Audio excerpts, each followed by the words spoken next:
Interesting. Comment. Yeah. So we had a comment earlier that I wanted to say for you guys to see your opinion. In the grand scheme of things, HBCUs are not competitive. To put a title subpar takes away from having a constructive argument. We can't say it is subpar without offending someone. So again, this is another narrative that they like to spin on HBCUs as if we're not competitive, as if the education and our degrees are not as good as a PWI. So what do you guys have to say about this? Y'all mind if I take this one? That's trash. The bell is ready to pop, pop, pop. Yeah, I feel you. He is not playing today. The only reason is that for me, I really try to stay in my little Harry Potter hole, and I might pop up on TSU and cut every now and again. But what I'll say, with this, I'll say this is that 80% of Black physicians, dentists, and pharmacists come out of Howard or Meharry, just those two, right? 80% of physicians. When you talk about it, you look at engineers. North Carolina A&T is the top producer of engineers.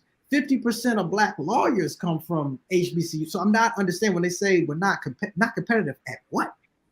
You can say things, but to me, you've got to have data to back it up. Maybe it's the science person in me. You can't say something qualitatively that does not have quantitative data to back it up. And I think with some of those arguments, it's just on what I've heard or what should be, but it's not actually what I feel. Is. Yeah. Don't get me started.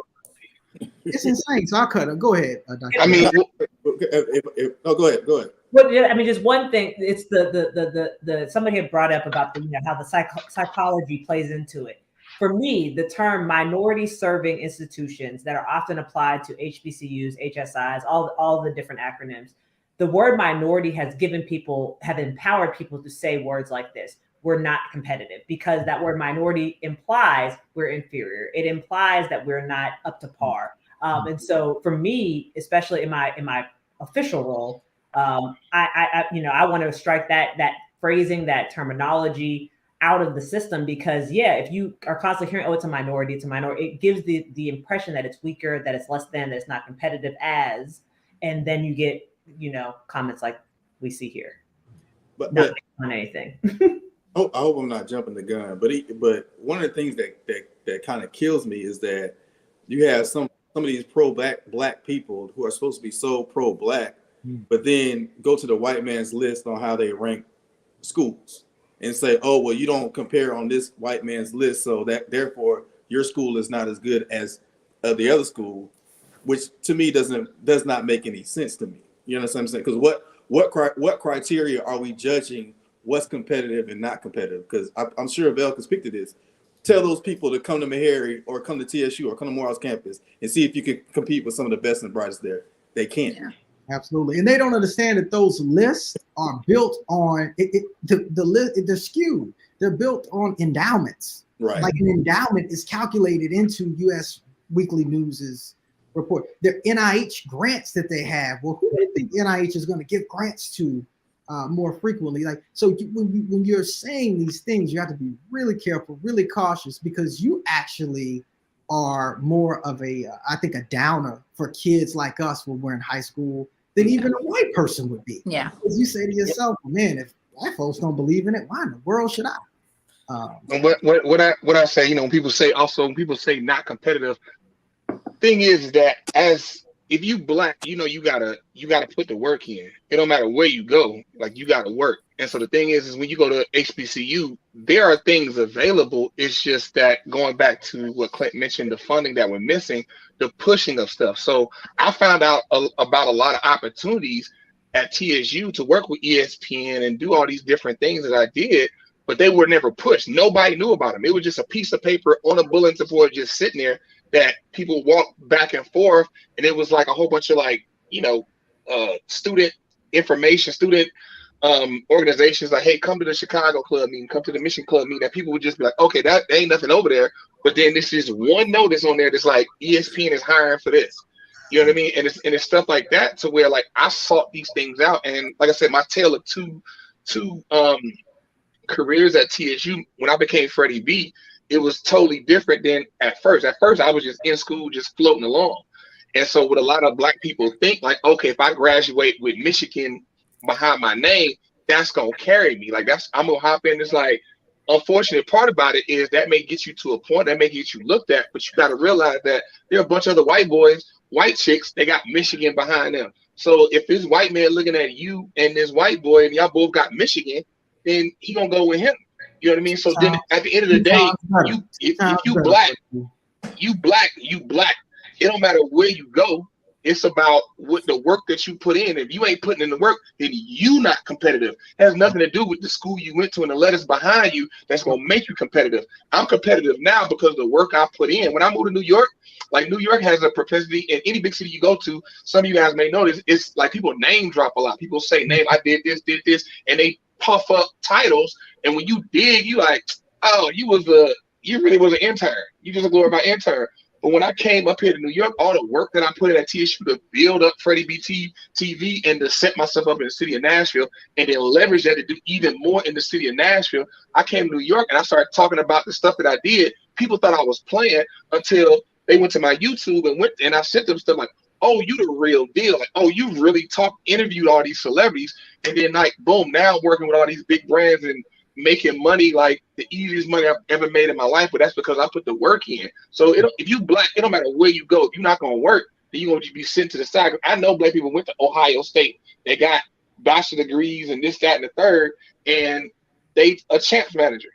Like you gotta put the work in, and you gotta network. Period. It don't matter where you go. But if that's the guy, like I said, space hopper, if that's where he wants to live, then that's where he wants to live. You know what I mean? But I think somebody said, if you don't got no friends, you didn't go to HBCU, and your friends didn't go to college, and you just going on what you see on New Year's Day when Alabama played Georgia for the national championship, and everybody get on roll tide, and you see people. There's nothing that burns me up. People with the TSU, they be talking roll tide, and room for Alabama. Like, bitch, you didn't even go. Like, what's that about? But if that's all, that's a whole other story for another day.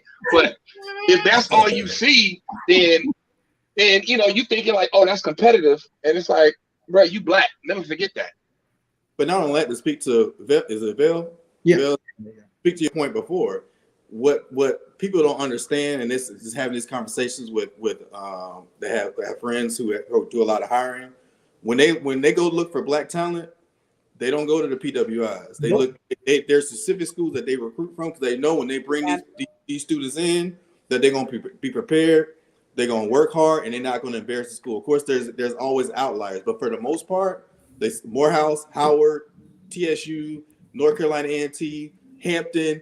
If you have a child that wants to go to medical school, Xavier in Louisiana. Like there's certain schools where you send your child. If you want your child to do something, you're gonna send now Clark Atlanta University for journalism. If you're trying to get in television, you send your child there. You know they're gonna make it. And so a lot of people don't realize when they're looking for black talent, they go to where the black people are. They really do, and I don't think a lot of people understand too. Working in corporate America is that particular fact. Working in HR and understanding that, like we would bring people there specifically to hire because we have to have black people here. We're wanting diversity, and they're not going to PWIs. They are looking for HBCU students. And what they've learned is that once we get these students, these are the hard workers. A lot of those PWI students are entitled. And they've never had to work while they're in school, mom and daddy taking care of it. And then that, that goes over in the job and not wanting to show up and things like that. So I know a whole lot of times in my job, we was like, listen, who you got at TSU? And again, that goes in with the networking. We also learned how to think back of what we're saying is that, and it's truthful. Like sometimes you're going to have to do more with less at an HBCU. But guess what? In your job, for most people, what do they ask you? They ask you to do more with less. Like with the least amount. That's how you get profit margins. Think outside the box. Yes, absolutely. But one thing I did want to say, one place we haven't shouted out yet that's here in Nashville, we got to Fisk. I know a lot of people from Fisk that are doing a lot of amazing things, so I definitely want to shout them out too. Absolutely. So let me answer this because this was a question that I kept getting about name one HBCU that is black owned though. So let me get the people together. Okay. because I come with the facts. HBCUs. Courtney, come on. Well, this is not. We're not going to do that today. Okay, public schools and non-for-profit private schools do not have owners. So let's get this out of our heads. Well, HBCUs, they ain't owned by nobody black, and they ain't owned by nobody black. Is that a serious question though? I think so. Yes, but you'll be surprised. His last name is Simp. I mean, yeah, that's what I'm saying. Like, I don't think that's serious. Cause like, I mean, like colleges, like I thought everybody knows that a college isn't owned like a business. No. Well, here's the thing. Everybody. Who am I? Right. So these are questions that I kept getting to debunk when I'm talking about the black excellence of HBCUs. Well, ain't none of them black owned. Well, so, sometimes you got to break it down for the people. So I wanted to get him together real quick. Bless him. Bless his heart. Yeah, I mean, well, I guess to that, like to Will Simp, only things that have owners are for profit because they got to produce a profit. Like even nonprofits don't have owners; they have like boards and they have a director, but the director got to follow what the board sets up, and the board is multiple people. But so to own something, that means it's for profit. And colleges, except for the ones that got sued, ITT Tech, Everest, all those. I don't know about those, but that's kind of how that works. But HBCU education. Unfortunately, our culture is 400 years behind on being able to establish, our own universities and build them up into, what some of these PWIs are now, right? But I'm gonna tell you what we do have, what we do own, and that's the actual institution of power on those campuses, right? So if you read Dr. Clark Anderson's book, Black Labor, White Wealth, he talks about the power of institution. Going to an HBCU, every homecoming, you see the power of our institution. We can come together. We can show, how united we can cause change. When we're on campus, if there's an issue with housing, if there's an issue with something, that the students have a problem with, they can get together, walk to the president's front door, and guess what? Changes will be made. On your PWI campus, you and your Black student leaders group get together, and guess what? They ain't trying to hear you. They're going to push you. The president's not going to meet with you. They're going to push you to the student affairs and have them deal with you, right? But as as young Black students, we become leaders together as one, growing to learn how, as a culture, working together, we can cause change. And we can do that on HBCU campus and own that power to where we can't own that power on a PWI. Yeah, thank you for that. All right, so let me look at, I'm gonna bring a clip up of this gentleman. So you guys listen to it and tell me what your thoughts on it is. Let's share my screen.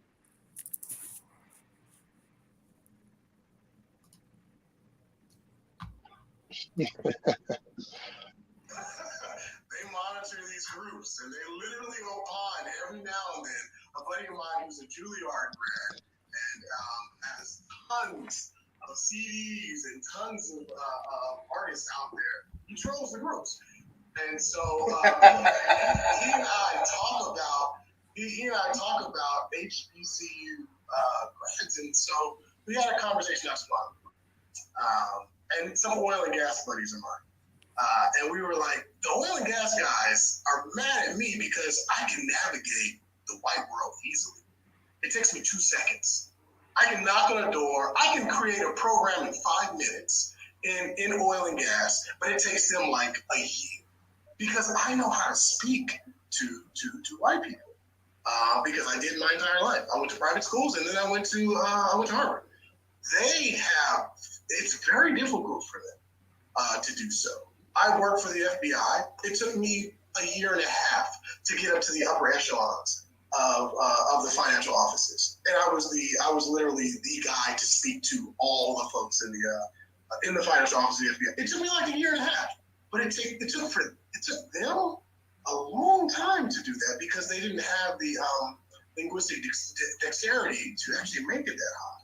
So the questions we always have is it a hindrance to go to an HBCU? Should I send my daughter to you call it a PWI? You don't call it that.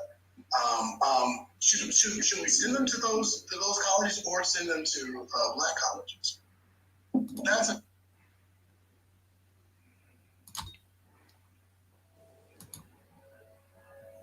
Let's see. Let me remove that.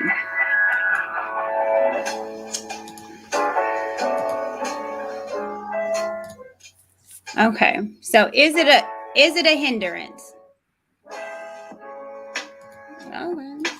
No, I mean, quite simply to me, what I took from that is you basically show that you have a master's in code switching.